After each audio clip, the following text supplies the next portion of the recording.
एक रात नूर वैली शहर के घने काले अंधेरों में एक विश्वसनीय और एक लोकल गैंग के साथ एक अत्यंत हिंसक हत्या का सिलसिला शुरू हुआ, जिसकी वजह से शहर में दहशत का माहौल छाया हुआ था। जिस शहर में कभी लोगों की चहल पहल रहती थी, आज उसी जगह हर तरफ लोगों की लाशें बिखरी पड़ी थीं। वारदात वाली जगह पर पुलिस की कुछ टीमें भी सक्रिय थीं, लेकिन वारदात का सीन बहुत खौफनाक और दिल दहला देने वाला था, जिसमें बहुत से लोग अपराधियों की आपसी रंजिश के शिकार हो गए थे। हालात तो यहाँ तक बिगड़ गए थे कि वो सब लोग मिलकर भी कुछ नहीं कर पा रहे थे। हाँ, पुलिस टीमें सक्रिय थीं, लेकिन वे बड़ी मुश्किलों का सामना कर रही थीं। वो सब बेबस थे। उसी समय सिद्धार्थ चौहान, जो कि पहले उत्कर्ष नगर का पुलिस कमिश्नर रह चुका था, उसने नूर वैली शहर के पुलिस कमिश्नर के रूप में अपना ओहदा संभाला, मगर यह केस तो शायद उसके भी बस से बाहर था। तो इसलिए उन्होंने प्राइवेट डिटेक्टिव की मदद लेने के बारे में सोचा। इसके लिए उन्होंने डिटेक्टिव एजेंसी के मशहूर डिटेक्टिव विक्रम को बुलाया और उसे इस केस से जुड़े सभी पुख्ता सबूतों को हासिल करने का काम सौंपा। इस काम को करने के लिए डिटेक्टिव विक्रम और उसका साथी अनुज शहर के अंधेरे कोनों में घुसे, क्योंकि उन्हें दोनों में से किसी एक गैंग में शामिल होना था।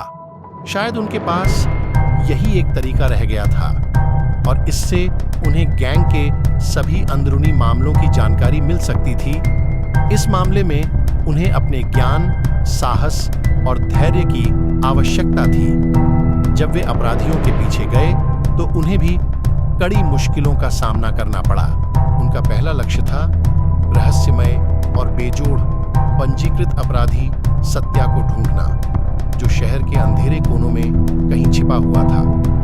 जब उन्होंने शिवम की तलाश करना शुरू किया तो इसके बदले में उन्हें कई मुश्किलों का सामना भी करना पड़ा और वे अपराधियों के काले जाल में उलझ गए।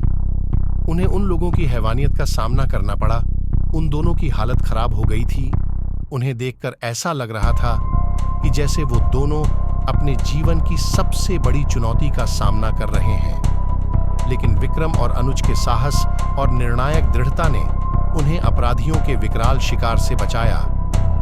उन्होंने अपराधियों की चालाकी को परास्त किया और अपराधी शिवम को पकड़कर पुलिस कमिश्नर सिद्धार्थ के सामने लेकर आए। अब जब शिवम पुलिस वालों के हाथ लग गया था तो उन्होंने उसके साथ सख्ती से बर्ताव किया। कुछ दिनों तक तो शिवम ने पुलिस वालों को कुछ भी नहीं बताया, लेकिन आखिर में उसने अपनी हार मानी और तब कहीं जाकर उसने सिद्धार्थ के सामने मासूम लोगों की हत्याओं की घिनौनी घटना का सच स्वीकार किया।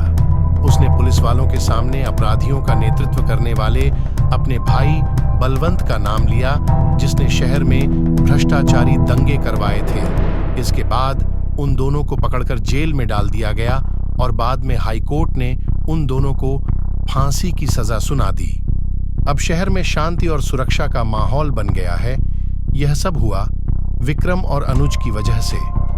विक्रम और अनुज ने अपना काम पूरी बखूबी से किया, लेकिन फिर भी वो दोनों हमेशा सावधान रहते हैं, क्योंकि वो दोनों ये बात अच्छे से जानते हैं कि अपराध न तो कभी रुकता है और न ही कभी मरता है।